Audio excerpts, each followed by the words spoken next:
عليكم ورحمة الله وبركاته نحمده ونصلي على رسوله الكريم أما بعد فأعوذ بالله من الشيطان الرجيم ما كان لبشر أن يؤتيه الله الكتاب والحكم والنبوة ثم يقول للناس كونوا عبادا لي من دون الله ولكن كونوا ربانيين بما كنتم تعلمون الكتاب وبما كنتم تدرسون ولا يأمركم أن تتخذوا الملائكة والنبيين أربابا أيأمركم بالكفر بعد إذ أنتم مسلمون সকল প্রশংসা সকল গুণগান সেই মহিয়ান গরিয়ান কৃপানিধান সৃষ্টি স্রষ্টা সর্বদ্রষ্টা সর্বযুগের সর্বকালের স্থায়ী সত্তা মহান রব্বুল আলামিনের জন্য যিনি আমাদেরকে মদিনা ইসলামিক দাওয়া সেন্টারের এই শুক্রবারের দার্সে উপস্থিত হওয়ার তৌফিক দান করেছেন সেই মহান রব্বুল আলামিনের দরগাহে জানাই লাখ কোটি সুজুদ ও শুকরিয়া আলহামদুলিল্লাহ। দুরূদ ও সালাম বর্ষিত হোক মানবতার মুক্তির দূত মুহাম্মদ সাল্লাল্লাহু আলাইহি ওয়াসাল্লামের উপর। প্রিয় উপস্থিতি, আমরা বিগত সপ্তাহে আলোচনা করেছিলাম শাবান মাসের করণীয় সম্পর্কে। তো শাবান মাসে আমাদের যে করণীয় রয়েছে তার মধ্যে অন্যতম হলো এই শাবান মাসের পুরাটাই সিয়াম পালন করা যায়, শুধুমাত্র শেষের একদিন অথবা 2 দিন ব্যতি রেখে বাকি পুরা শাবান মাস রাসূল সাল্লাল্লাহু আলাইহি ওয়াসাল্লাম সিয়াম পালন করেছেন। সুতরাং এই মাসে অধিক নফল সিয়াম পালন করা সুন্নতের অন্তর্ভুক্ত। এরপর পাশাপাশি রমজান মাসকে কেন্দ্র করে আমাদেরকে এই মাসে কোরআন তেলাওয়াত শুরু করতে হবে, বেশি বেশি কোরআন তেলাওয়াত করতে হবে। আমরা এই দুটি পয়েন্ট নিয়ে আলোচনা করেছিলাম। এরপর 15ই শাবান মাসের ফজিলতের হাদিসটি আমরা বলেছিলাম যে ওই রাত্রিতে আল্লাহ তাআলা সবাইকে ক্ষমা করেন, শুধুমাত্র মুশরিক যে আল্লাহ তাআলার সাথে শিরিক করে অথবা যে দুই বান্দার মাঝে হিংসা বিদ্বেষ রেষারেষি থাকার কারণে একজন আরেকজনকে বর্জন করে, এই দুইজনকে বাদ দিয়ে বাকি সবাইকে আল্লাহ তাআলা 15ই শাবানে ক্ষমা করেন, এই বিষয়ে আলোচনা করেছিলাম। এবং আল্লাহ তাআলা এই মাসে যেহেতু ক্ষমা করেন, এই মাসে বান্দাদের বাৎসরিক আমল আল্লাহ তাআলার কাছে রিপোর্ট করা হয়। সুতরাং এই মাসে আমাদেরকে বেশি বেশি তওবা ইস্তেগফার করতে হবে, এই বিষয়ে আমরা আলোচনা করেছিলাম। এরপর আমাদের দেশে যে সলাতুল আলফিয়া তথা 100 রাকাতে 1000 বার সূরা ইখলাস পাঠ করে যে সালাত আদায় করা হয় সেটা সম্পূর্ণরূপে বিদআত। এটা জাল হাদিস, বানোয়াট হাদিস। আল্লামা শাওকানি ইবনুল জাওজি রাহিমাহুল্লাহ তারা বলেছেন। এইভাবে আরো কয়েকটি হাদিস উল্লেখ করেছিলাম যে এই সম্পর্কে শাবান মাসের 15 তারিখের ইবাদতের ব্যাপারে প্রায় 200টির মতো জাল, বানোয়াট এবং জয়ীফ হাদিস বর্ণিত হয়েছে। সুতরাং সেগুলির দিকে আমরা ভ্রুক্ষেপ করব না। সুতরাং শুধুমাত্র যে আমল আমরা স্বাভাবিকভাবে অন্যান্য দিনে করি সেই আমলগুলাই আমরা 15ই শাবানে করব, এই বিষয়টা আমরা আলোচনা করেছিলাম। আজকে আমরা বিগত যে আলোচনার সূত্রধারা ছিল সেই সূত্রধারা অনুযায়ী আমরা তাওহীদুল উলুহিয়া তথা ইবাদত করতে হবে একমাত্র আল্লাহ তাআলার জন্য। ইবাদতের ক্ষেত্রে আল্লাহ তাআলাকে একক বলে জানতে হবে। এই পয়েন্টে আমরা 2 সপ্তাহ আলোচনা করেছিলাম। এক সপ্তাহে আমরা আলোচনা করেছিলাম যে আল্লাহ তাআলা তিনি স্বয়ং নিজে ঘোষণা করেছেন যে আল্লাহ তাআলাই হলেন একমাত্র ইবাদত পাওয়ার যোগ্য বা সত্য মাবুদ। তিনি যেহেতু সত্য মাবুদ, সুতরাং ইবাদত চলবে একমাত্র আল্লাহ তাআলার জন্য। এটা হলো আল্লাহ তাআলার হক। এরপর আল্লাহ তাআলা সকল সৃষ্টিকুল মানুষ এবং জিন জাতি সহ সবাইকে সৃষ্টি করেছেন একমাত্র তার ইবাদতের জন্য, এবং আল্লাহ তাআলা তিনি তার ইবাদত করার নির্দেশ দিয়েছেন, অন্যান্য মাখলুকের উপাসনা বর্জন করতে নির্দেশ দিয়েছেন। এরপর 6ষ্ঠ পয়েন্ট হিসেবে পরবর্তী সপ্তাহে আমরা আলোচনা করেছিলাম যে আল্লাহ তাআলা যুগে যুগে তার এককভাবে ইবাদতটাকে পৃথিবীতে প্রতিষ্ঠা করার জন্য তিনি নবী রাসূলগণকে প্রেরণ করেছেন। তো এই নবী রাসূলগণের মূল দাওয়াতি কার্যক্রম ছিল এক আল্লাহর ইবাদতের দিকে আহ্বান করা।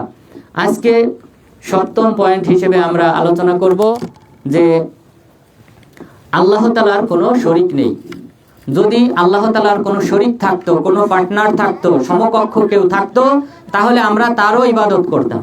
কিন্তু যেহেতু আল্লাহ তাআলার কোনো শরীক নেই, তার কোনো পার্টনার নেই, সমকক্ষ কেউ নেই, সুতরাং এই মহাবিশ্বে আল্লাহ তাআলা ব্যতীত কোনো মাখলুকের পূজা গোলামি চলবে না।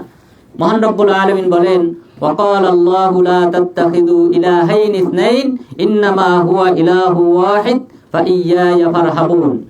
আল্লাহ তাআলা বললেন, তোমরা দুইজনকে ইলাহ হিসেবে গ্রহণ করো না। আল্লাহকে বাদ দিয়ে অপর কোনো মাখলুককে তোমরা ইলাহ হিসেবে গ্রহণ করো না। একাধিক ইলাহ হিসেবে, মাবুদ হিসেবে তোমরা কাউকে গ্রহণ করো না। কেননা আল্লাহ তাআলা হলেন তিনি মাত্র একক, এক, অদ্বিতীয়। সুতরাং তার কোনো সমকক্ষ নেই। তিনি হলেন একমাত্র ইবাদত পাওয়ার যোগ্য। ফাইয়ায়া ফারহাবুন, সুতরাং তোমরা একমাত্র আমাকেই ভয় করো, অন্য কোনো মাখলুককে তোমরা ভয় করো না, অন্য কোনো মাখলুকের তোমরা পূজা অর্চনা করো না, বরং একমাত্র আমারই ইবাদত করো। মহান রব্বুল আলামিন এই আয়াতে স্পষ্টভাবে বলেছেন যে এই মহাবিশ্বে আমি ব্যতীত অন্য কোনো মাবুদ নেই, ইলাহ নেই, তোমরা দুইজন ইলাহ গ্রহণ করো না। সুতরাং আল্লাহ তাআলা ব্যতীত এই মহাবিশ্বে দ্বিতীয় কোনো মাবুদ নেই, তার কোনো শরীক নেই। মহান রব্বুল আলামিন আরো বলেন, কুল ইন্না সলাতি ওয়া নুসুকি ওয়া মাহইয়ায়া ওয়া মামাতি লিল্লাহি রাব্বিল আলামিন লা শারীকা লাহু ওয়া বিযালিকা উমিরতু ওয়া আনা আউয়ালুল মুসলিমিন। হে নবী, আপনি বলুন, নিশ্চয় আমার সালাত, নিশ্চয় আমার কুরবানি, নিশ্চয় আমার হজ, আমার ইবাদত বন্দেগী, সকল প্রকার ইবাদত সবগুলি, পাশাপাশি আমার জীবন এবং আমার মরণ বিশ্ব জগতের প্রতিপালক একমাত্র আল্লাহ তাআলার জন্য। লা শারীকা লাহু, যার কোনো শরীক নেই। ওয়া বিযালিকা উমিরতু ওয়া আনা আউয়ালুল মুসলিমিন, আমাকে কেবলমাত্র এক আল্লাহর ইবাদত করার নির্দেশ দেওয়া হয়েছে, তার সাথে কাউকে শরীক করতে নিষেধ করা হয়েছে। সুতরাং আমি হলাম প্রথম মুসলিম, আমি হলাম প্রথম আল্লাহ তাআলার গোলামকারী, আল্লাহ তাআলার প্রথম গোলাম, আল্লাহ তাআলার প্রথম দাস, আমি হলাম প্রথম আল্লাহ তাআলার ইবাদতকারী।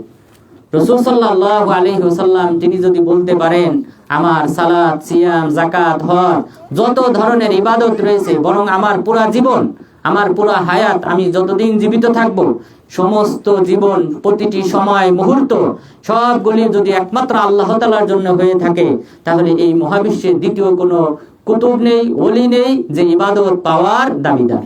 সুতরাং এই মহাবিশ্বে একমাত্র আল্লাহ তাআলার ইবাদত চলবে, আল্লাহ তাআলা ব্যতীত কোনো মাখলুকের ইবাদত চলবে না। যেহেতু আল্লাহ তাআলার কোনো শরীক নেই, আল্লাহ তাআলার কোনো পার্টনার নেই, সমকক্ষ কেউ নেই। হাল তা'লামু লাহু সামিয়া, আপনি কি জানেন আল্লাহ তাআলার কোনো সমকক্ষ কেউ রয়েছে, সমতুল্য কেউ রয়েছে? নেই। এরপরে মহান রব্বুল আলামিন বলেছেন, কুল হুয়াল্লাহু আহাদ, হে নবী আপনি বলুন আল্লাহ তাআলা হলেন এক, অদ্বিতীয়। সুতরাং আল্লাহ তাআলা যেহেতু এক, অদ্বিতীয়, সুতরাং তার কোনো শরীক নেই, পার্টনার নেই যে ব্যক্তি ইবাদত দাবি করতে পারে। সুতরাং এই মহাবিশ্বে কোনো পীর, কুতুব, ওলি, আউলিয়া, কোনো মাখলুকের পূজা চলবে না, কোনো ফেরেশতার পূজা চলবে না, কোনো নবীর পূজা চলবে না। এই পৃথিবীতে একমাত্র ইবাদত চলবে মহান রব্বুল আলামিনের। এরপর মহান রব্বুল আলামিন তিনি, তার যে কোনো শরীক নেই, তার এই শরীকটা কোনো পর্যায়ে, কোনো ক্ষেত্রেই নেই। ইবাদতের ক্ষেত্রে আল্লাহ তাআলার কোনো শরীক নেই, দোয়া করার ক্ষেত্রে আল্লাহ তাআলার কোনো শরীক নেই।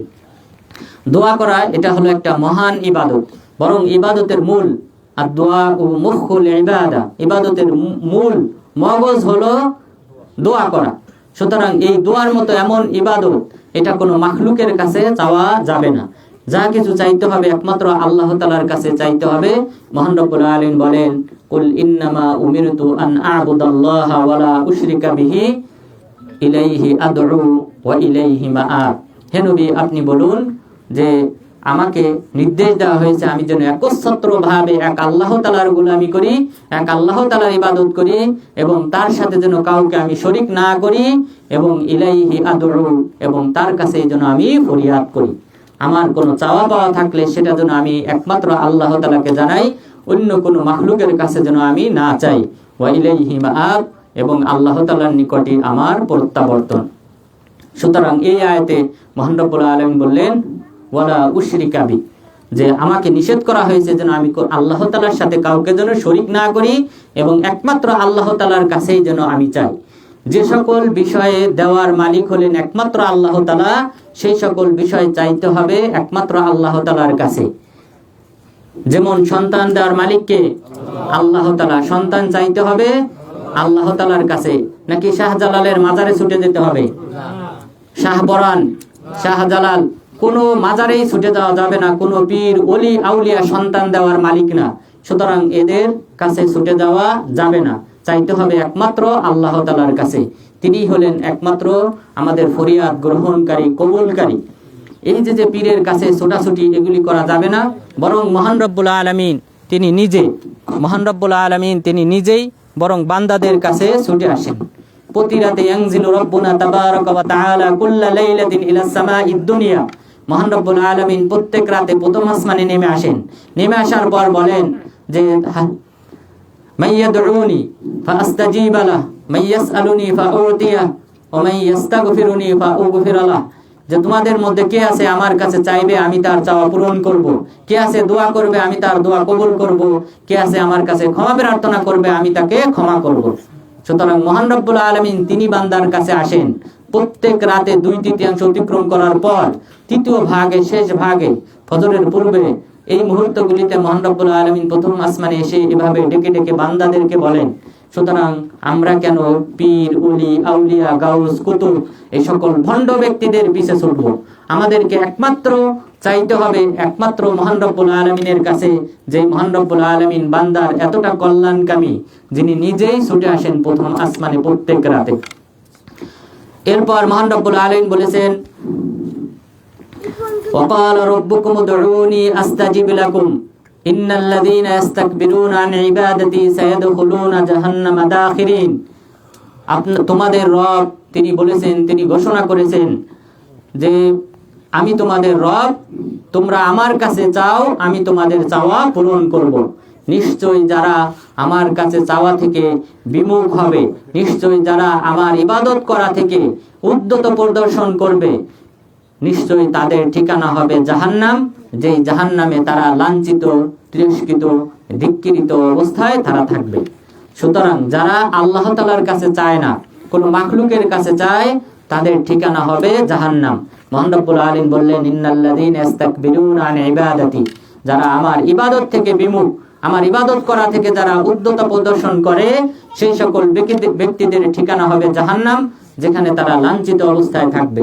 সুতরাং আমাদেরকে চাইতে হবে একমাত্র আল্লাহ তাআলার কাছে, কোন মাখলুকের কাছে চাওয়া যাবে না। মহান রব্বুল আলামিন আরো বলেন, ওয়া ইযা সাআলাকা ইবাদি আন্নী ফাইন্নী করিব উজিবু দাওয়াতাদ দাঈ ইযা দাআন ফালইস্তাজিবু লি ওয়া লিউমিনু বি লাআল্লাহুম ইয়ারশুদুন।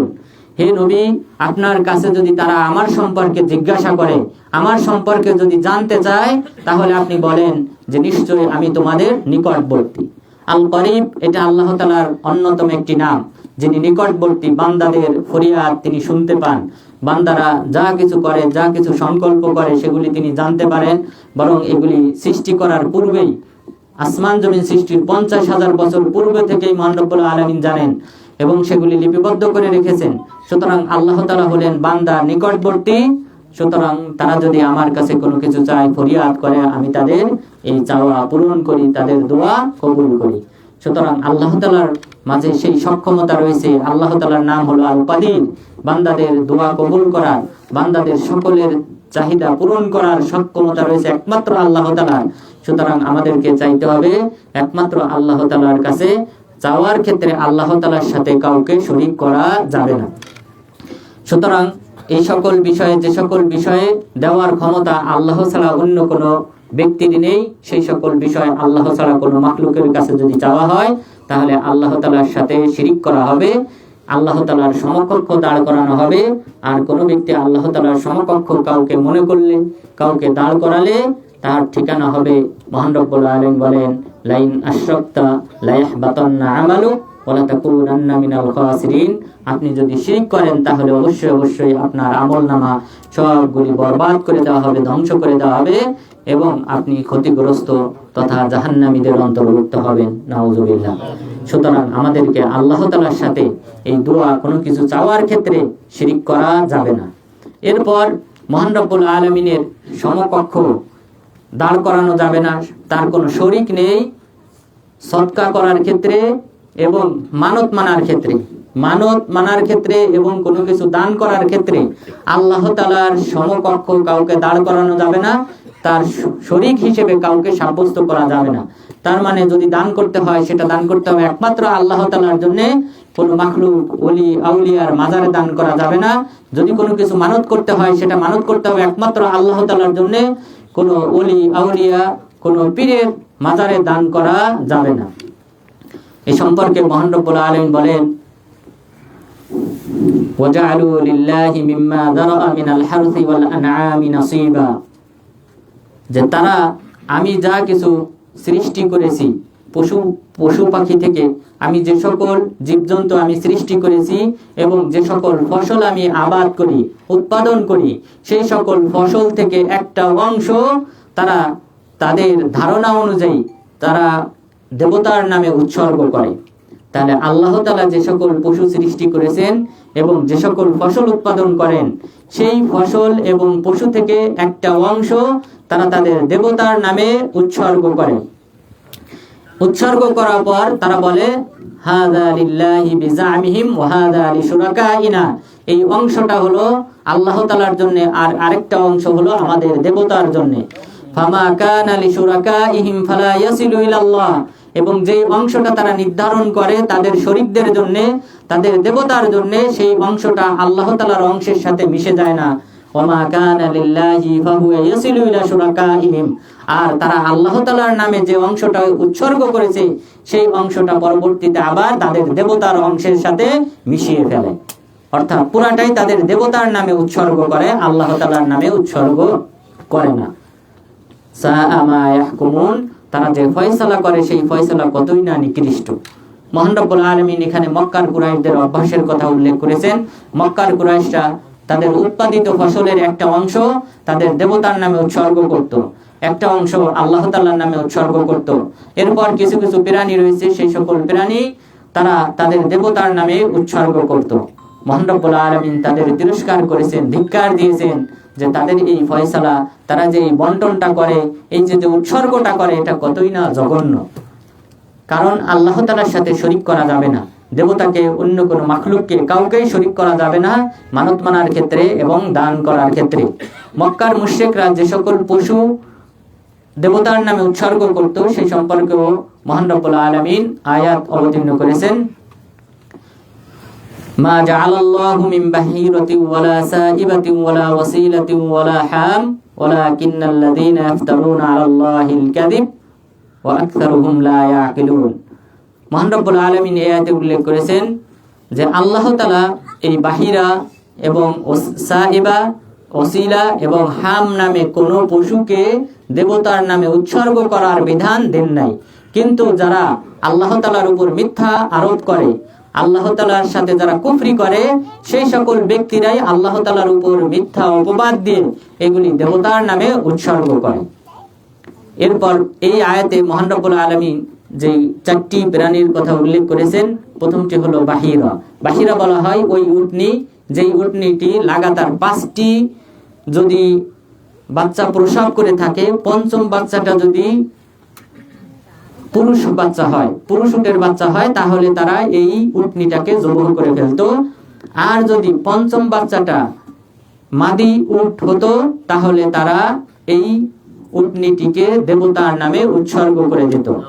এই উটনির কান কেটে তারা দেবতার নামে ছেড়ে দিত। এই উটনিটি ছেড়ে দেওয়ার পর যে কোনো ব্যক্তির ফসল খেতে সে খেতে পারবে, কেউ বাধা দিতে পারবে না। এরপর এই উটনির দুধ দহন করা নিষেধ, কোনো ব্যক্তি দুধ দহন করতে পারবে না। তবে যদি কোনো মেহমান আসে তাহলে সেই ক্ষেত্রে দুধ দহন করতে পারবে। এরপর এই উটনির পিঠে কোনো বোঝা বহন করতে পারবে না।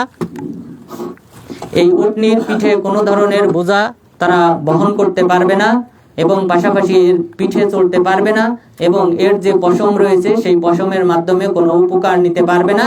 এইভাবে তারা দেবতার নামে রেখে দিত, ছেড়ে দিত। এরপর পরবর্তীতে কোনো সময় যদি এই প্রাণীটা মারা যেত, তাহলে তারা জবাহ করে নারী পুরুষ সকলেই খেতে পারবে। এই যে একটা লম্বা একটা বিধান উটনিকে কেন্দ্র করে দেবতার নামে যে ছেড়ে দেওয়া হতো, মহান রব্বুল আলামিন এটা তিরস্কার করেছেন, ধিক্কার দিয়েছেন এবং এদেরকে কাফের হিসেবে আল্লাহ তাআলা আখ্যায়িত করেছেন। সুতরাং আল্লাহ তাআলা ব্যতীত কোনো মাখলুকের নামে কোনো পশু এটাকে মানত মানা যাবে না, কোনো পশু নির্ধারণ করা যাবে না, উৎসর্গ করা যাবে না। সুতরাং আমাদের দেশে মাজারে যে সকল পশু উৎসর্গ করা হয়, মুরগি থেকে নিয়ে শুরু করে যে ছাগল এবং অন্যান্য যে সকল প্রাণী যা কিছু এখানে উৎসর্গ করা হয় সেটা মাখলুকের নামে উৎসর্গ করা হয়, সুতরাং এটা শিরিকের অন্তর্ভুক্ত। বরং আমাদের দেশের এই মাজারগুলি হলো শিরিকের আখড়াখানা। এখান থেকে শিরিকের উৎপত্তি, এখান থেকে শিরিক চতুর্দিকে ছড়িয়ে পড়ে এবং আমাদের দেশের রাজনৈতিক ব্যক্তিরা তাদের রাজনৈতিক প্রচারণা শুরু করার পূর্বে তারা মাজার দিয়ে শুরু করে, নাউযুবিল্লাহ। তো মানুষ এই মাজারকে কেন্দ্র করে মানুষ শিরিকে লিপ্ত হয়, মানুষ ঈমান হারা হয়, ইসলাম থেকে বের হয়ে যায়, চিরস্থায়ীভাবে জাহান্নামী হয়, কাফের হয়ে যায় এই মাজারগুলিকে কেন্দ্র করে। সুতরাং কোনো পশু, সেটা ছোট হোক বড় হোক, কোনো কিছুই উৎসর্গ করা যাবে না এই সকল মাজারে। এরপর এই হাদিসে এই আয়াতে প্রথম যে বাহিরার সংজ্ঞা আমরা জানলাম, ঠিক অনুরূপভাবে সাহিবা বলা হয় যেই প্রাণীটি, যেই উটনিটি লাগাতার 10টি মাদি বাচ্চা প্রসব করবে, সেই উটনিটিকে তারা দেবতার নামে ছেড়ে দিবে। লাগাতার 10টি মাদি বাচ্চা প্রসব করলে এই উটনিটিকে তারা দেবতার নামে উৎসর্গ করে দেয়। হুকুম একই, আগের উটনির মতোই, যে পিঠে চড়া যাবে না, দুধ দহন করা যাবে না, তাকে বাধা দেওয়া যাবে না, ক্ষেতের ফসল নষ্ট করে ফেললেও তাকে বাধা দেওয়া যাবে না, এইভাবে দেবতার নামে তারা উৎসর্গ করে রাখত। মহান রব্বুল আলামিন এটাকেও তিরস্কার করেছেন, ধিক্কার দিয়েছেন। এরপর বলা হয়েছে ওসিলা বলা হয় যেই ছাগিটি লাগাতার 5 দফায় 10টি মাদি বাচ্চা প্রসব করবে, 5 দফায় অর্থাৎ 5 বারে, প্রত্যেকবারে 2টি করে মাদি বাচ্চা প্রসব করবে। এইভাবে 10টি বাচ্চা যদি প্রসব করে থাকে, তাহলে তারা এই ছাগিটাকেও দেবতার নামে তারা উৎসর্গ করে দিত। মহান রব্বুল আলামিন বলেছেন, মা জাআলাল্লাহু মিন বাহিরা, আল্লাহ তাআলা এই জাতীয় কোনো বিধান অবতীর্ণ করেন নাই। এটা শুধুমাত্র তারা নিজেদের মন গড়া এই বিধানটা তারা প্রচলন ঘটিয়েছে। এরপর হাম বলা হয় ওই উট, পুরুষ উট, যে পুরুষ উটের মাধ্যমে প্রজনন করার পর যদি 10টি বাচ্চা হয়ে থাকে এই উটের প্রজননের মাধ্যমে, তাহলে তারা এই পুরুষ উটটিকেও দেবতার নামে তারা উৎসর্গ করে দিত। তো মহান রব্বুল আলামিন এগুলি তিরস্কার করেছেন, ধিক্কার করে জানিয়েছেন। সুতরাং আল্লাহ তাআলা ব্যতীত কোনো মাখলুকের নামে পশু উৎসর্গ করা যাবে না, মানত মানা যাবে না, সদকা করা যাবে না। বরং যদি কোনো কিছু সদকা করতে হয়, কোনো কিছু মানত মানতে হয়, তাহলে সেটা করতে হবে একমাত্র আল্লাহ তাআলার নামে। এরপর এই পশু কুরবানি করার ক্ষেত্রে আল্লাহ তাআলার কোনো শরীক নেই। পশু কুরবানি হতে হবে একমাত্র আল্লাহ তাআলার জন্য, কোনো মাখলুকের জন্য পশু কুরবানি করা যাবে না। মহান রব্বুল আলামিন বলেন, ইন্নামা হাররামা আলাইকুমুল মাইতাতা ওয়াদ-দামা ওয়া লাহমাল খিনজির ওয়া মা উহিল্লা বিহি লিগাইরিল্লাহ, যে কেবলমাত্র তোমাদের উপর হারাম করা হয়েছে মৃত প্রাণী যেগুলি রয়েছে, পশু রয়েছে, সেগুলি তোমাদের জন্য হারাম। যে সকল পাখি রয়েছে মৃত, সেগুলি তোমাদের জন্য হারাম। এরপর আল্লাহ তাআলা বললেন ওয়াদ-দাম, যে তীরবেগে ছুটে চলা যে রক্ত রয়েছে, প্রবহমান রক্ত, সেই রক্তটিও তোমাদের জন্য হারাম। অর্থাৎ জবাই করার পর যে রক্তটা ছুটে, সেই রক্তটা হলো হারাম। এরপরে মহান রব্বুল আলামিন বললেন ওয়া লাহমাল খিনজির, এবং শূকরের মাংস খাওয়া তোমাদের জন্য হারাম করেছি। ওয়া মা উহিল্লা বিহি লিগাইরিল্লাহ, এবং যা পশু কুরবানি করা হয়, যেই পশু জবাই করা হয় আল্লাহ ব্যতি রেখে কোনো মাখলুকের নামে, কোনো দেবতার নামে, সেই পশুও তোমাদের জন্য হারাম করলাম। সুতরাং আল্লাহ ছাড়া কোনো মাখলুকের নামে, কোনো দেবতার নামে, কোনো ওলির নামে পশু কুরবানি করা যাবে না, কোনো ফেরেশতার নামে পশু কুরবানি করা যাবে না, কোনো জিন শয়তানের নামে পশু কুরবানি করা যাবে না। তাহলে আল্লাহ তাআলার সমকক্ষ দাঁড় করানো হয় এই জিন শয়তানকে, এই ওলিকে, এই নবীকে, এই ফেরেশতাকে, অর্থাৎ যার নামেই কুরবানি করা হবে তাকে আল্লাহ তাআলার ইবাদতের ক্ষেত্রে, পশু কুরবানি করার ক্ষেত্রে সমকক্ষ দাঁড় করানো হয়, আর এটাকেই বলা হয় শিরক। সুতরাং আল্লাহ তাআলার কুরবানির ক্ষেত্রে আল্লাহ তাআলার কোনো শরীক নেই। সুতরাং পশু কুরবানি করতে হবে একমাত্র আল্লাহ তাআলার নামে, একমাত্র আল্লাহ তাআলার সন্তুষ্টির উদ্দেশ্যে। কোনো ওলির নামে, কোনো মাজারে পশু কুরবানি করা যাবে না। মাজারে কোনো ওলির নামে কোনো পশু উৎসর্গ করা যাবে না, এর সপক্ষে স্পষ্ট যে দলিল সেটা হলো সাবিত বিন যাহাক রাদিয়াল্লাহু আনহু, তিনি বলেন রাসূল সাল্লাল্লাহু আলাইহি ওয়াসাল্লামের কাছে এক ব্যক্তি আসলেন এক ব্যক্তি আসার পর তিনি বললেন, ইয়া রাসূলুল্লাহ ইন্নী নাযারতু আন আনহারা ইবিলাম বিবওয়ানা, হে আল্লাহর রাসূল আমি বুয়ানা নামক স্থানে উট কুরবানি করার মানত মেনেছি।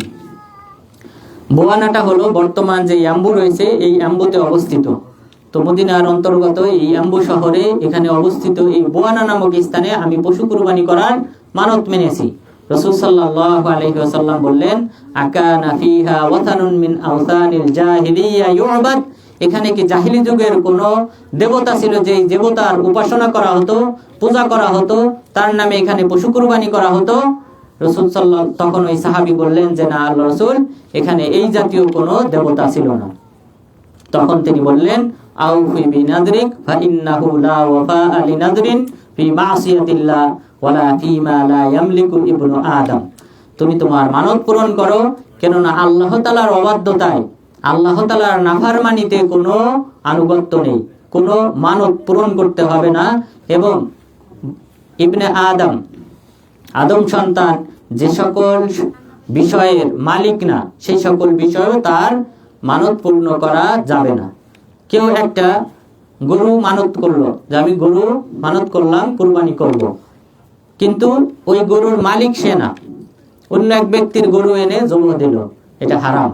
তো রাসূল সাল্লাল্লাহু আলাইহি ওয়াসাল্লাম এই হাদিসে বললেন যে জিনিসের মালিক না সেই জিনিসের ক্ষেত্রেও মানত পূরণ করতে হবে না, এবং পাশাপাশি আল্লাহ তাআলার নাফরমানিতে কোনো মানত পূরণ করা যাবে না। সুতরাং কেউ যদি মানত মেনে থাকে মাজারে কোনো কিছু দেওয়ার, তাহলে সেই মানত পূরণ করা যাবে না, সেই মানত পূরণ করা শিরকের অন্তর্ভুক্ত। সুতরাং অবশ্যই আল্লাহ তাআলার এই নাফরমানি করা থেকে, আল্লাহ তাআলার সাথে শরীক দাঁড় করানো থেকে অবশ্যই আমাদেরকে বিরত থাকতে হবে।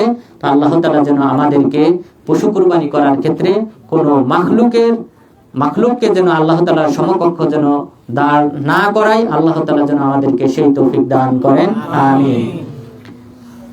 তাহলে এই হাদিসে এই সাহাবী তিনি আসলেন, অনুমতি চাইলেন, রাসূল সাল্লাল্লাহু আলাইহি ওয়াসাল্লাম তিনি যাচাই বাছাই করলেন যে এই স্থানে এখন না, এখন যদি শিরিক করা হয় এই বুয়ানা নামক স্থানে, তাহলে তো অবশ্যই আল্লাহ রাসূল অনুমতি দিতেন না। কিন্তু পূর্ব যুগে কোনো এক কালে এখানে শিরিক করা হয়েছে কিনা, যদি কোনো এক কালে শিরিক করা হতো তাহলেও আল্লাহ রাসূল অনুমতি দিতেন না। সুতরাং বর্তমানে আমাদের যে সকল মাজার রয়েছে, বাংলাদেশে যে সকল মাজার রয়েছে, প্রতিটি মাজারে আল্লাহ তাআলার নাফরমানি করা হয়, আল্লাহ তাআলার সাথে শিরিক করা হয়, এই ওলিকে সিজদা করা হয়। কোনো কিছু যদি নাও করা হয়, তাহলে বিভিন্ন ব্যক্তি মানত নিয়ে আসে এই ওলির নামে, ওলির মাধ্যমে বিভিন্ন কল্যাণ অকল্যাণ ইত্যাদি হাসিল করার উদ্দেশ্যে তারা মানত মানে এই ওলির কারণে তারা এই মাজারগুলিতে নিয়ে আসে, পাগলা মসজিদে দান করে শুধুমাত্র কোনো উপকার হাসিলের উদ্দেশ্যে। তো এই যে মানত গুলি তারা এই সকল স্থানে করে, এটা হলো আল্লাহ তাআলার সাথে শিরিক করা, আল্লাহ তাআলার সাথে উদ্ধততা প্রদর্শন করা। সুতরাং এই সকল স্থানে কোনো পশু কুরবানি করা যাবে না, বরং এটা শিরিকের অন্তর্ভুক্ত। এরপর আরেকটি হাদিস রয়েছে এর সপক্ষে, সেই হাদিসটি হলো মাইমুনা বিনতে কারদাম রাদিয়াল্লাহু আনহা, তিনি বলেন বিদায় হজ্জের সময় আমার বাবা তার উটটি দ্রুত গতিতে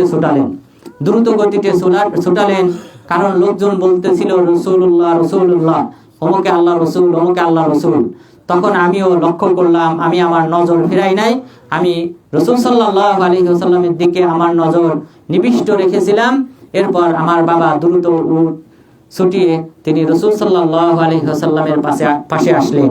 আসার পর তিনি প্রশ্ন করলেন, ইয়া রাসূলুল্লাহ ইন্নী নাযারতু আন আযবাহা আদাদাম মিনাল গনামি আলা রাসি বুয়ানা, হে আল্লাহর রাসূল আমি মানত মেনেছি ইন উলিয়াদা লি ওয়ালাদুন যাকার আন আনহারা আদাদাম মিনাল গনাম আলা রুউসি বুয়ানা, হে আল্লাহর রাসূল আমার যদি কোনো ছেলে সন্তান হয় তাহলে আমি মানত মেনেছি আমি বুয়ানা নামক স্থানে একটি ছাগলের একটা পাল আমি জবাহ করব। অপর রায়তে বলা হয়েছে 50টি ছাগল আমি এই বুয়ানা নামক স্থানে জবাহ করব, আমি এই মানত মেনেছি যদি আমার ছেলে সন্তান হয়। তো আমার ছেলে সন্তান হয়েছে, আমি এখন এই মানতটা পূরণ করতে চাই। তখন রাসূল সাল্লাল্লাহু আলাইহি ওয়াসাল্লাম বললেন, হাল কানা ফিহা ওয়াতানুম মিন আওসানিল জাহিলিয়া, সেখানে কি জাহিলি যুগের কোনো দেবতা ছিল, মূর্তি ছিল? তখন তিনি বললেন যে না, আল্লাহ রাসূল এখানে কোনো প্রকার দেবতা বা মূর্তি ছিল না। তখন তিনি তাকে অনুমতি দিলেন। এরপর তিনি এই বোয়ানা নামক স্থানে 49টি ছাগল জবাই করলেন। 50তম ছাগলটি তার হাত থেকে ছুটে যায় এবং অনেক কষ্ট করে তিনি সেটাকে ধরতে সক্ষম হন এবং পরবর্তীতে এটিকে জবাই করেন। এবং তিনি সেই সময় দোয়া করেছিলেন যে হে আল্লাহ, তুমি আমাকে এই 50টি ছাগল জবাই করার তৌফিক দান করো। যেহেতু আমি একটি ছাগল ছুটে গিয়েছে, আমি নিয়ত করেছিলাম 50টির, তো তুমি আমাকে এটিকে ধরার তৌফিক দান করো। এরপর তিনি ওই ছাগলটিকে ধরতে সক্ষম হন এবং তার মানবটা পূরণ করেন। তো এই হাদিসে রাসূল সাল্লাল্লাহু আলাইহি ওয়াসাল্লাম তিনি কিন্তু এই মাইমুনা বিনতে কারদাম রাদিয়াল্লাহু আনহার বাবার কাছ থেকে তিনি কিন্তু নিশ্চিত হয়েছিলেন। তার কাছ থেকে তিনি যাচাই বাছাই করেছিলেন এই স্থান সম্পর্কে, যে স্থানে জাহিলি যুগে কোনো ইবাদত করা হতো কিনা, কোনো দেবতার পূজা করা হতো কিনা। তো এখানে যদি ওই সময় ওই মুহূর্তে পূজা করা হতো তাহলে অবশ্যই আল্লাহ রাসূল অনুমতি দিতেন না, বরং জাহিলি যুগে যদি এখানে ইবাদত করা হতো তাহলেও তিনি অনুমতি দিতেন না। সুতরাং যেই মাজারগুলিতে কন্টিনিউ অনবরত আল্লাহ তাআলার সাথে শিরিক করা হয়, সেই জায়গায় কোনো পশু কুরবানি করা সম্পূর্ণরূপে হারাম, বরং আল্লাহ তাআলার সাথে শিরিক হবে। আর এই শিরিককারীর ঠিকানা হবে চিরস্থায়ী জাহান্নাম। সুতরাং আল্লাহ তাআলা আমাদের মুসলিম ভাইদেরকে যেন এই মাজার থেকে যেন হেফাজত করেন, এই ওলির দোহাই দিয়ে সেখানে পশু কুরবানি করা থেকে যেন আল্লাহ তাআলা আমাদেরকে হেফাজত করেন। এবং পাশাপাশি যে সকল গণক ঠাকুর রয়েছে, আল্লাহ তাআলা তাদেরকে হিদায়াত দান করুন। এই সকল গণক ঠাকুর, প্রত্যেক গণক ঠাকুরই শয়তানের নামে পশু কুরবানি করে। শয়তানের নামে শয়তান যখন তাকে যে দিক নির্দেশনা দেয়, সেই দিক নির্দেশনা অনুযায়ী সে মুরগি জবাহ করে সেখানে রেখে আসে, ছাগল জবাহ করে সেখানে রেখে আসে। এরপর এই জিন শয়তান তাকে হেল্প করে, সাহায্য করে। তো এইভাবে বাংলাদেশে যে সকল গণক ঠাকুর রয়েছে, জাদুকর রয়েছে, এই সকল জাদুকরকে আল্লাহ তাআলা হিদায়াত দান করুন এবং শয়তানের নামে পশু কুরবানি করা থেকে যেন আল্লাহ তাআলা তাদেরকে হেফাজত করুন, আমিন। এরপর মহান রব্বুল আলামিনের শরীক নেই মাহাব্বাতের ক্ষেত্রে, ভালোবাসার ক্ষেত্রে। আমরা ভালোবাসার ক্ষেত্রেও একমাত্র আল্লাহ তাআলাকে ভালোবাসবো একচ্ছত্রভাবে। সেই ভালোবাসার মাঝে যেন অন্য কোনো মাখলুককে আমরা সমকক্ষ না দাঁড় করাই। অর্থাৎ আপনি অন্য কোনো ব্যক্তিকে, অন্য কোনো পীরকে, অন্য কোনো ওলিকে, অন্য কোনো আলেমকে যদি ভালোবাসেন, সেই ভালোবাসাটা অবশ্যই হতে হবে আল্লাহ তাআলার ভালোবাসার নিচে। আল্লাহ তাআলার ভালোবাসার চেয়ে যেন বেশি না হয়। যদি বেশি হয় তাহলে আল্লাহ তাআলার সাথে শিরিক করা হবে, সমান সমান যদি হয় তাহলেও আল্লাহ তাআলার সাথে শিরিক করা হবে। মহান রব্বুল আলামিন বলেন, وَمِنَ النَّاسِ مَن يَتَّخِذُ مِن دُونِ اللَّهِ أَندَادًا يُحِبُّونَهُمْ كَحُبِّ اللَّهِ। মানুষের মধ্য থেকে অনেক মানুষ রয়েছে যারা আল্লাহ তাআলাকে তারা ভালোবাসে যেভাবে ভালোবাসে তাদের দেবতাকে। তাদের দেবতাকে যেভাবে ভালোবাসে ঠিক অনুরূপ ভাবে, সমান ভাবে তারা আল্লাহ তাআলাকে ভালোবাসে। ওয়াল্লাযীনা আমানু আশাদ্দু হুব্বান লিল্লাহ। আর যারা মুমিন তারা আল্লাহ তাআলাকে অত্যধিক বেশি ভালোবাসে। সুতরাং আল্লাহ তাআলার ভালোবাসাটা হতে হবে অত্যধিক। এখানে কোনো প্রকার শরীক স্থাপন করা যাবে না, সমকক্ষ মনে করা যাবে না। সুতরাং আমাদের দেশের যে সকল সুফিবাদের ব্যক্তিরা রয়েছে, পীরপন্থী ব্যক্তিরা রয়েছে, তারা কিন্তু নবীকে বেশি ভালোবাসে আল্লাহ তাআলার চেয়ে। তো তাদের এই যে ভালোবাসার ক্ষেত্রে এই যে বাড়াবাড়ি, এটা শিরিকের পর্যায়ের। সুতরাং অবশ্যই তাদেরকে এই শিরিক বর্জন করতে হবে। বরং আল্লাহ তাআলার সাথে কোনো নবীকে, কোনো ফেরেশতাকে, কোনো কিছুকেই শরীক করা যাবে না, কোনো মাখলুককেই শরীক করা যাবে না, কোনো ক্ষেত্রেই না। কোনো ইবাদতের যে সকল দিক রয়েছে, কোনো দিকের ক্ষেত্রেই তার সমকক্ষ কোনো মাখলুককে দাঁড় করানো যাবে না। এরপর মহান রব্বুল আলামিনকে তার ভয় পাওয়ার ক্ষেত্রে কোনো শরীক দাঁড় করানো যাবে না। আমাদেরকে ভয় পেতে হবে একমাত্র আল্লাহ তাআলাকে। একমাত্র আল্লাহ তাআলাকে আমরা ভয় পাবো এবং এই ভয় পাওয়ার ক্ষেত্রে আমরা অন্য কোনো মাখলুককে আল্লাহ তাআলার সমকক্ষ বা শরীক দাঁড় করাবো না। ইন্নী আখাফুল্লাহ রাব্বাল আলামিন। আমি বিশ্ব জগতের প্রতিপালক আল্লাহ তাআলাকে আমি ভয় করি। সুতরাং এখানে এই ভয় পাওয়ার ক্ষেত্রে কোনো মাখলুককে সমকক্ষ মনে করা যাবে না। জাহিলি যুগে যেটা হতো এবং এখনো বাংলাদেশে যেটা হয় সেটা হলো যে এই যে যে সকল দেবতা রয়েছে, হিন্দুদের মধ্যে যে সকল দেবতা রয়েছে, মুসলিমদের মধ্যে যারা পীরপন্থী, যারা ওলি আউলিয়া, এদেরকে আল্লাহ তাআলার পর্যায়ে মনে করে, নবী রাসূলদের চেয়ে বেশি মর্যাদা দিয়ে থাকে, এই সকল ব্যক্তিরা, এই সকল পীরপন্থী ব্যক্তিরা, তারা তাদের দেবতাকে, তাদের এই পীরকে তারা আল্লাহ তাআলার চেয়ে বেশি ভয় পায়। তারা মনে করে তাদের এই পীর তাদেরকে যে ওজিফা দিয়েছে, যে কিছু জিকিরের বাক্য দিয়েছে, সেগুলি যদি যথাযথভাবে আদায় না করে, পাঠ না করে, তাহলে তার ব্যবসা বাণিজ্য ধ্বংস হয়ে যাবে, তার স্ত্রী সন্তান মারা যাবে এবং তাকে রোগাক্রান্ত করে ফেলবে। এইভাবে নানান ধরনের উদ্ভট, কাল্পনিক, অশুভ, অকল্যাণ তারা মনে করে থাকে, যেটার মালিক হলো তাদের এই দেবতা, তাদের এই পীর। তো সুতরাং এই জাতীয় আকীদা পোষণ করা থেকে আমাদেরকে বিরত থাকতে হবে, কারণ কল্যাণ অকল্যাণের মালিক হলেন একমাত্র আল্লাহ তাআলা। ওয়ামা বিকুম মিন নি'মাতিন ফামিনাল্লাহ, তোমাদের মধ্যে যদি কোনো কল্যাণ থেকে থাকে, কোনো নিয়ামত এসে থাকে, তাহলে সেটাও আসে একমাত্র আল্লাহ তাআলার পক্ষ থেকে। এছাড়াও রাসূল সাল্লাল্লাহু আলাইহি ওয়াসাল্লাম বলেছেন, অর্থাৎ মহান রব্বুল আলামিন বলেছেন, কুল্লা আমলিকু লাকুম দাররা ওয়ালা রাশাদা, কুল ইন্নী লা আমলিকু লাকুম দাররা ওয়ালা রাশাদা, হে নবী আপনি বলুন, নিশ্চয় আমি তোমাদের কোনো অকল্যাণের মালিক না এবং তোমাদের হিদায়াতেরও মালিক না, তোমাদের উপকার করার মালিক না। তোমাদের কল্যাণ অকল্যাণের মালিক হলেন একমাত্র আল্লাহ তাআলা। তো রাসূল সাল্লাল্লাহু আলাইহি ওয়াসাল্লাম তিনি যদি নিজেকে বলে থাকেন যে আমি কোনো কল্যাণ অকল্যাণের মালিক না, তাহলে বুঝতে হবে এই মহাবিশ্বে নবীর চেয়ে প্রিয়, নবীর চেয়ে ভালো কোনো ব্যক্তি জন্মগ্রহণ করে নাই। সুতরাং এই মহাবিশ্বে অন্য কোনো মাখলুক, অন্য কোনো পীর, অন্য কোনো ওলি, অন্য কোনো গাউস, অন্য কোনো কুতুব এই ভালো এবং মন্দের মালিক না। সুতরাং পীররা মানুষের মাঝে এই ভয় ভীতি সৃষ্টি করে থাকে এবং অনেক সময় তারা যেটা করে থাকে, অধিকাংশের সাথেই কিন্তু শয়তান জিন রয়েছে, এরা অধিকাংশই জাদুকর। এই পীররা, অধিকাংশ ভণ্ড পীররা, তারা কিন্তু অধিকাংশই জাদুকর, তাদের সাথে তাবেদার জিন শয়তান রয়েছে। এই জিন শয়তানের মাধ্যমে হয়তো আপনাকে জাদু টোনা করে কিছু ক্ষতি করতে পারে। তো এইভাবে আপনাদের মাঝে ভয় ভীতি দেখায়, কিন্তু আমাদেরকে ভয় পেতে হবে একমাত্র আল্লাহ তাআলাকে। আল্লাহ তাআলা যে সকল বিধিবিধান দান করেছেন, আমরা সেগুলি যদি যথাযথভাবে পালন করি, তাহলে এই সকল জিন শয়তানের মাধ্যমে তারা যে আমাদের অনিষ্ট করতে চায়, সেটাও তারা করতে পারবে না। নিয়মিত যে সকল জিকির আজকার রয়েছে, সেগুলি আমাদেরকে পাঠ করতে হবে, তাহলে আল্লাহ তাআলা আমাদেরকে এই জিন শয়তান এবং অন্যান্য অকল্যাণ অনিষ্ট থেকে হেফাজত করবেন। তা আল্লাহ তাআলা যেন আমাদেরকে সেই তৌফিক দান করেন, আমিন। তাহলে পশু কুরবানি করার ক্ষেত্রে আল্লাহ তাআলার সাথে যেমন শরীক করা যাবে না, মহাব্বত তথা ভালোবাসার ক্ষেত্রে আল্লাহ তাআলার সাথে কাউকে শরীক করা যাবে না, অনুরূপভাবে ভয় পাওয়ার ক্ষেত্রে আল্লাহ তাআলা ব্যতীত কোনো মাখলুককে ভয় পাওয়া যাবে না। যেহেতু রাসূল সাল্লাল্লাহু আলাইহি ওয়াসাল্লাম বলেছেন, আমি কল্যাণ ও কল্যাণের মালিক না, একমাত্র আল্লাহ তাআলাই কল্যাণ ও কল্যাণের মালিক। সুতরাং এই মহাবিশ্বের কোনো ফেরেশতা এবং মহাবিশ্বের কোনো পীর, ওলি, আউলিয়া এই কল্যাণ ও কল্যাণের মালিক না, সুতরাং তাদেরকে ভয় পাওয়া যাবে না।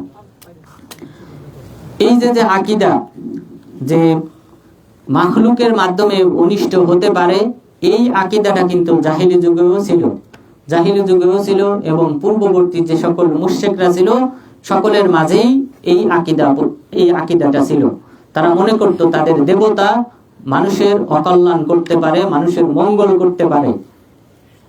হুদ আলাইহিস সালামকে লক্ষ্য করে তার সম্প্রদায়ের লোকেরা তারা বলেছিল, ইন্নাকুলু ইল্লা তারাকা বাযু আলিহাতিনা বিসু, আমরা মনে করি তোমাকে আমাদের যে দেবতা রয়েছে, সেই কোনো না কোনো দেবতা তোমার উপর অনিষ্ট করেছে, তোমার ক্ষতি করেছে, এই কারণে তুমি এক আল্লাহর দিকে ইবাদতের আহ্বান করো বা তুমি পাগল হয়ে গিয়েছো। হুদ আলাইহিস সালামকে তারা বলেছিল যে আমাদের কোনো না কোনো দেবতা তোমার উপর ভর করেছে, তোমার অনিষ্ট করেছে, অমঙ্গল করেছে। নাউজুবিল্লাহ। রাসূল সাল্লাল্লাহু আলাইহি ওয়াসাল্লামের কাছে দিমাম বিন সালাবা রাদিয়াল্লাহু আনহু আসলেন। দিমাম বিন সালাবা রাদিয়াল্লাহু আনহু আসার পর তিনি বললেন, আমি আপনাকে মান মুহাম্মদ ইবনে আব্দুল মুত্তালিব, তোমাদের মধ্যে মুহাম্মদ বিন আব্দুল মুত্তালিবকে। আনাস বিন মালিক রাদিয়াল্লাহু আনহু বললেন, তখন আমরা দেখিয়ে দিলাম যে অমুক ব্যক্তি তিনি হলেন মুহাম্মদ। তখন তিনি আসলেন রাসূল সাল্লাল্লাহু আলাইহি ওয়াসাল্লামের কাছে এসে তিনি বললেন, আমি আপনাকে কয়েকটি প্রশ্ন করব এবং প্রশ্ন করার ক্ষেত্রে আমি রূঢ় ভাষা, কঠোর ভাষা ব্যবহার করব, তবে আপনি কষ্ট পাবেন না। এরপরে তিনি বললেন, আল্লাহু আরসালাকা ইলান নাসি কুল্লিহিম, আল্লাহ তাআলাই কি আপনাকে এই বিশ্ববাসীর কাছে, সমগ্র মানব জাতির কাছে রাসূল হিসেবে প্রেরণ করেছেন? সেই আল্লাহ, যে আল্লাহ সাত আসমান সাত জমিন সৃষ্টি করেছেন, সেই আল্লাহ তাআলাই কি আপনাকে বিশ্ববাসীর কাছে বা সমগ্র মানব জাতির কাছে রাসূল হিসেবে প্রেরণ করেছেন? তিনি বললেন, হ্যাঁ, সেই আল্লাহ তাআলাই আমাকে প্রেরণ করেছেন। এরপর বললেন, সেই আল্লাহ তাআলাই কি আপনাকে 5 ওয়াক্ত সালাত আদায় করতে বলেছেন দিনে এবং রাতে? তিনি বললেন, হ্যাঁ। এরপর বললেন, রমজান মাসে সিয়াম পালন করার নির্দেশ কি তিনিই দিয়েছেন? যাকাত প্রদানের নির্দেশ কি তিনিই দিয়েছেন? এরপর হজ করার নির্দেশ কি তিনিই দিয়েছেন? তখন তিনি বললেন, হ্যাঁ, সেই আল্লাহ তাআলাই যিনি আসমান জমিন সৃষ্টি করেছেন তিনিই আমাকে নির্দেশ দিয়েছেন। তখন তিনি ইসলাম গ্রহণ করলেন এবং বললেন, আনা রাসূলু মান ওয়ারাই মিন কওমি, আমি হলাম আপনার পক্ষ থেকে দূত আমার সম্প্রদায়ের লোকের জন্য। আপনি যে ইসলামের আহ্বান করেন, দাওয়াত দেন, সেই দাওয়াতটা আমি আমার কওমের কাছে পৌঁছে দেব। এরপর এই সাহাবী যখন গেলেন, আনাস বিন মালিক রাদিয়াল্লাহু আনহু বলেন, তিনি তার কওমের কাছে পৌঁছানোর পর প্রথম যে বাক্যটা বললেন, বিইসাতিল লাত ওয়াল উজ্জা, লাত এবং উজ্জা ধ্বংস হোক। তখন তার সম্প্রদায়ের লোক বলল, মাহিয়া জিমাম ইত্তাকিল বারাস ওয়াল জুদাম ওয়াল জুনুন, তুমি ভয় পাও, তুমি থেমে যাও, তুমি যে কথা বলেছো তুমি থেমে যাও, না হলে আমাদের যে দেবতা রয়েছে এই দেবতা তোমাকে কুষ্ঠ রোগে আক্রান্ত করবে, এই দেবতা তোমাকে পাগল বানিয়ে ফেলবে, এই দেবতা তোমাকে ধবল রোগে আক্রান্ত করবে। নাউযুবিল্লাহ। তাহলে জাহিলি যুগে এই আকীদা ছিল যে দেবতা এবং বর্তমান যুগে পীর ওলিয়া উলিয়া মানুষকে এইভাবে ক্ষতি করতে পারে, এই আকীদা সেই যুগেও ছিল। এরপর ইমাম বিন সালাবা রাদিয়াল্লাহু আনহু বললেন, ওয়াল্লাহি লা ইয়াদুররান ওয়ালা ইয়ানফাআন, এই লাত মানাত উজ্জা হুবাল এরা আমার কোনো উপকার অপকার কোনোটাই করতে পারে না। এরপর সন্ধ্যা হওয়ার পূর্বেই ইমাম বিন সালাবা রাদিয়াল্লাহু আনহুর গোত্রের সকলেই ইসলাম গ্রহণ করেন। তো সুতরাং এটা হলো ঈমান। ঈমান যদি একবার অন্তরে প্রবেশ করে, এখান থেকে আর কখনোই বের হয় না, বরং এই ঈমানটা, অন্তরের এই নূরটা ধীরে ধীরে বৃদ্ধি পেতে থাকে। সম্প্রদায়ের লোকজন যখন বুঝতে পারল ইমাম বিন সালাবা যেভাবে গালি দিয়েছে, এই সকল আমাদের হাতে বানানো এই দেবদেবী মূর্তির যদি কোনো উপকার অপকার করার সক্ষমতা থাকতো, তাহলে ইমাম বিন সালাবাকে সেটা করতে পারত। কিন্তু যখন তারা দেখলো যে এই জাতীয় কোনো কিছু ঘটে নাই, সন্ধ্যা হওয়ার পূর্বেই তারা সকলে ইসলাম গ্রহণ করেছে।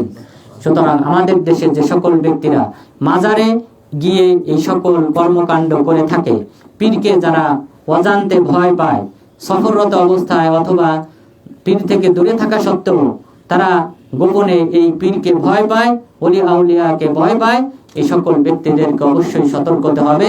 এই সকল ব্যক্তিরা আল্লাহ তাআলার সাথে গোপনে শিরিক করে এবং এটা হলো বড় শিরিক, যেই শিরিক করলে বান্দার আমলনামা আল্লাহ তাআলা বরবাদ করে দেন এবং জাহান্নামকে তার জন্য অবধারিত করে দেন। তওবা ছাড়া মারা গেলে সেই ব্যক্তি চিরস্থায়ী জাহান্নামী হয়। সুতরাং আল্লাহ তাআলা যেন আমাদের সবাইকে এই জাতীয় শিরিক থেকে বিরত থাকার তৌফিক দান করেন এবং এক আল্লাহর ইবাদত এই পৃথিবীতে প্রতিষ্ঠা করার তৌফিক দান করেন এবং একচ্ছত্রভাবে একমাত্র আল্লাহ তাআলার কাছে দোয়া প্রার্থনা ফরিয়াদ করার তৌফিক দান করেন। আমিন। ওয়া সাল্লাল্লাহু আলা নবিয়িনা মুহাম্মদ ওয়া আলা আলিহি ওয়া সাহবিহি আজমাইন। জাযাকুমুল্লাহু খাইরান। এরপরে একটু তাফসীরটা করি নাকি? কয় মিনিট? হ্যাঁ, 3 মিনিট। আচ্ছা, প্রশ্ন করেন তাহলে। আচ্ছা, প্রশ্ন করেন তাহলে। প্রশ্নটা হচ্ছে, আমাদের বাংলাদেশে যারা ছেলে সন্তান হওয়ার পর যে আকিকা দেয়, আকিকার ভিতরে অনেকে বলে যে অমুকের নামে আকিকা দিচ্ছি, হয়তো অজ্ঞতাবশত আর করে আর কি, যে আমার ছেলে হয়েছে 2টা ছাগল দিলাম, যে ছেলে একটা নামে যে নামের উপরে 2টা ছাগল জব করলাম, এখন এই নামের উপরে জব করাটা শিরিক কিনা? আমি তো জানি যে যে কোনো পশু জবাই করতে হলে আল্লাহর নামে জবাই করতে হয়। এখন এই কথাটা বলা যে আমরা যে বলি এটা ওনার পক্ষ থেকে আল্লাহর নামে জবাই করা হবে, এটা ঠিক কিনা সেটা একটু বিস্তারিত বলবেন। আচ্ছা, পশু কুরবানি করার ক্ষেত্রে যে শব্দটা বলতে হয় সেটা হলো বিসমিল্লাহি আল্লাহুম্মা তাকাব্বাল মিন্নি ওয়া মিন আহলি বাইতি। তো এইভাবে রাসূল সাল্লাল্লাহু আলাইহি ওয়াসাল্লাম বলে তিনি পশু কুরবানি করতেন, অর্থাৎ কুরবানির সময়। তো এখানে প্রথমে হলো বিসমিল্লাহ, তো বিসমিল্লাহ বলতে হবে, এরপরে আল্লাহুম্মা তাকাব্বাল মিন্নি, হে আল্লাহ তুমি আমার পক্ষ থেকে কবুল করো। তো আমার পক্ষ থেকে ওয়া মিন আহলি বাইতি, রাসূল সাল্লাল্লাহু আলাইহি ওয়াসাল্লাম বলতেন আমার পরিবারের পক্ষ থেকে তুমি কবুল করো, এবং কোন কোন রাওয়ায়াতে নিজের আর পরিবারের পক্ষ থেকে কবুল করো। তো সুতরাং এই পক্ষ থেকে শব্দটা আপনি বললে কোনো সমস্যা নাই, যে অমুক ছেলের পক্ষ থেকে আমি এটা আল্লাহ তাআলার নামে কুরবানি করলাম, তো এটা সমস্যা নাই। এটা রাসূল সাল্লাল্লাহু আলাইহি ওয়াসাল্লাম তিনি নিজেও করেছেন। হ্যাঁ, বারাকাল্লাহ। সেই উটের মাংস খাইলে যে ওযু করতে হয়, এটার ব্যাখ্যা কোনো কিছু আছে? আচ্ছা, উটের মাংস খেলে ওযু করতে হবে। রাসূল সাল্লাল্লাহু আলাইহি ওয়াসাল্লামের কাছে সাহাবাগণ জিজ্ঞাসা করলেন, আনা তাওয়াজ্জাহু মিনাল গনাম, হে রাসূল আমরা যদি ছাগল খাই তাহলে কি ওযু করব? তিনি বললেন যে না। এরপরে বললেন আমরা যদি উটের গোশত খাই তাহলে কি আমরা ওযু করব? তিনি বললেন হ্যাঁ, ওযু করতে হবে।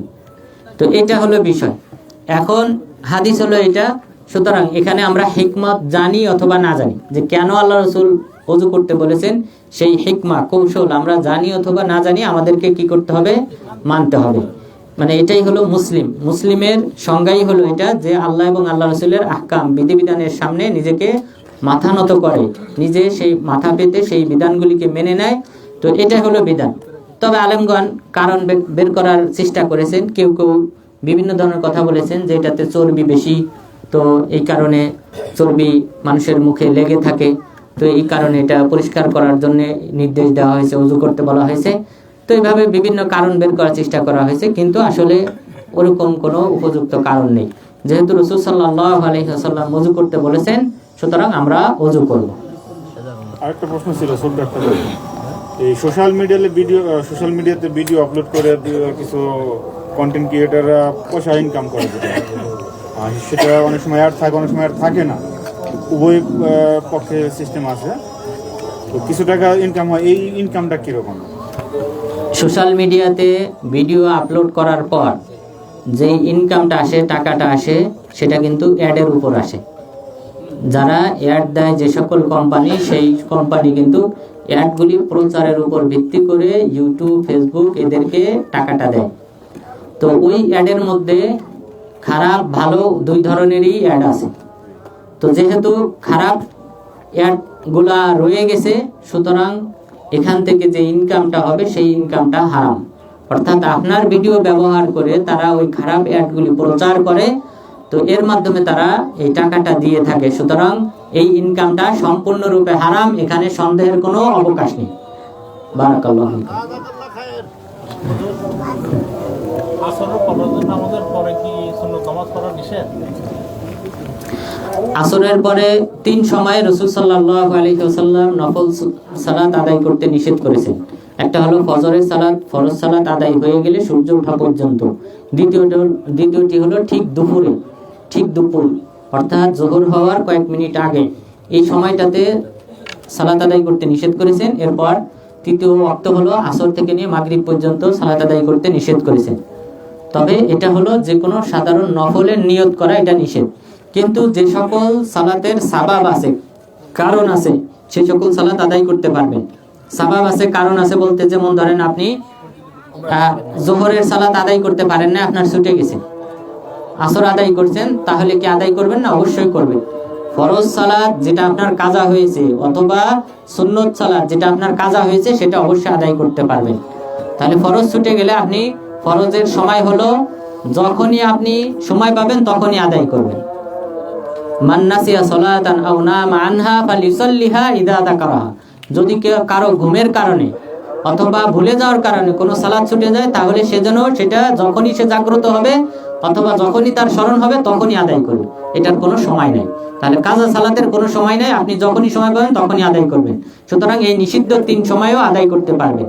সুন্নত যদি কাজা হয়, যোহরের সুন্নত আপনি আদায় করেন নাই, আগের অথবা পরের, কিন্তু আপনার আদায় করার ইচ্ছা রয়েছে, আপনি সেটা ওই টাইমে, আসরের পরে নিষিদ্ধ টাইমেও আপনি কাজা করতে পারবেন। দলিল হলো ওয়াফদে আব্দুল কাইস, এই গোত্রের লোকজন যখন আসে রাসূল সাল্লাল্লাহু আলাইহি সাল্লামের কাছে, তখন রাসূল সাল্লাল্লাহু আলাইহি ওয়াসাল্লাম তাদেরকে নিয়ে ব্যতিব্যস্ত ছিলেন। যোহরের পরের যে 2 রাকাত, এই 2 রাকাত সুন্নত তিনি আদায় করতে পারেন নাই। তখন তিনি সেটা আসরের সালাতের পরে কোনো এক স্ত্রীর ঘরে গিয়ে তিনি ওই 2 রাকাত আদায় করেছেন। তো সুতরাং সুন্নতেরও কাজা আছে। আমাদের দেশে কিন্তু মানুষের ভ্রান্ত ভুল ধারণা যে সুন্নত ছুটে গেলে সেটার কাজা নাই, এটা ভুল। আল্লাহ রাসূল তিনি যোহরের 2 রাকাত ছুটে গিয়েছেন, তিনি আসরের পরে ওই নিষিদ্ধ টাইমে তিনি সেটা কাজা করেছেন। সুতরাং কাজা সালাতের কোনো সময় নাই, যখনই সময় পাবেন, সুযোগ পাবেন, তখনই সেটার সময়। এরপর ফজরের সালাত 2 রাকাত এক সাহাবীকে তিনি দেখলেন আদায় করতেছেন ফরজ সালাতের পরে। জিজ্ঞাসা করলেন যে ফজরের সালাত কি 4 রাকাত? ওই সাহাবী বললেন, আল্লাহ রাসূল আমার পূর্বের 2 রাকাত সুন্নত ছুটে গিয়েছিল, সেটা আমি এখন আদায় করতেছি। তাহলে ফজরের এই সুন্নত কাজা, এটা কিন্তু ওই নিষিদ্ধ টাইমও আদায় করা যাবে। এরপর দুখুলুল মসজিদ, মসজিদে আপনি প্রবেশ করেছেন এই 3টা নিষিদ্ধ টাইমে, তো তখনও আদায় করতে পারবেন, কারণ রাসূল সাল্লাল্লাহু আলাইহি ওয়াসাল্লাম বলেছেন, ইযা দাখালা আহাদুকুমুল মসজিদ ফালা ইয়াকউদান্না হাত্তা ইয়ারকা'a রাকাতাইন, যে তোমাদের মধ্যে কেউ যদি মসজিদে প্রবেশ করে তাহলে সে যেন 2 রাকাত আদায় না করে যেন না বসে। তো সুতরাং আপনি মসজিদে যে সময় প্রবেশ করবেন সেই সময় আদায় করতে পারবেন। বারাকাল্লাহু ফিকুম। আচ্ছা, আজানটা শেষ হোক, এরপর ইনশাআল্লাহ।